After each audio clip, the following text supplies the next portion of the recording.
talked a lot about the leadership group of the Winnipeg Jets and, the tweaks or changes that they might Right. like to say. And, a big part of that has been, well, where's Blake Wheeler going to be next year? I mean, assuming that he's on the team, is it status quo? Is he still the captain? Do they want to make some changes? And I could not help but look at the Rangers, who played without a captain all year long. And it would have been so easy for Gerard Gallant to look at a long-term Ranger like Chris Kreider, who Right. committed to the club, 8-year deal, slap it on him and go forward. But it really did seem like they created the environment where you had A's on a number of key younger players that all sort of took a piece of the captaincy and played with that both on and off the ice. And we've seen the results.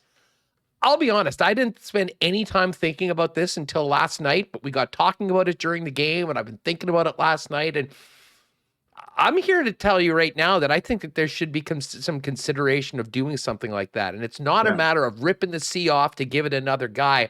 But I mean, the thought process behind it would be open up and allow some of these young players that showed a lot of leadership last year during some tough times to come and get a piece of it. I think there could be some real benefits for Blake Wheeler himself as well, if he sort of buys into that.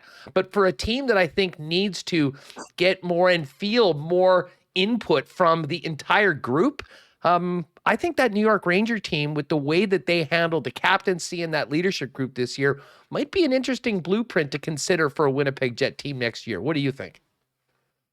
Yeah, and especially when you have a lot of, powerful younger voices in that room that I don't want to say they're being silenced, but they maybe don't have the authority that wearing a letter brings. And yet we saw example after example of that, whether it was Nikolai Ehlers, Kyle Connor, Pierre-Luc Dubois. By the way, Huss, did you see Pierre-Luc Dubois after the final game the other day? Oh, yeah. I mean, first of all, Pierre-Luc Dubois was a beast in the Worlds, and not surprised. He was a beast, most games with the Jets this year. And he continues to sound, at least to my ears, he sounds like a future captain. I don't know if he'll ever wear the C, here in Winnipeg. And obviously, first step is getting his name on a long-term extension. And I know the Jets, that's something that they would really like to get done. But, he carries himself on the ice and certainly off the ice like a leader.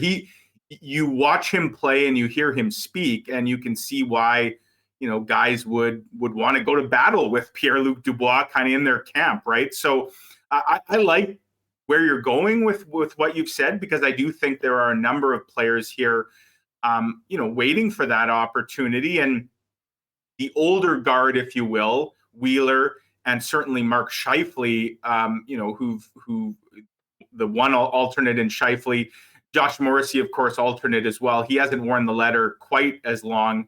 I think Josh Morrissey absolutely needs to remain a part of the leadership group. But it'll be interesting when they do bring the new coaching regime in, if a leadership review, and I would think that would be just a natural part of an evaluation that a new coach would do.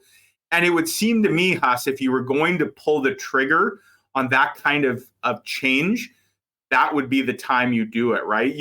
It wouldn't be seen so much as dismissive of the guys that were already here. It would just be seen as you say, opening the room up, expanding some duties.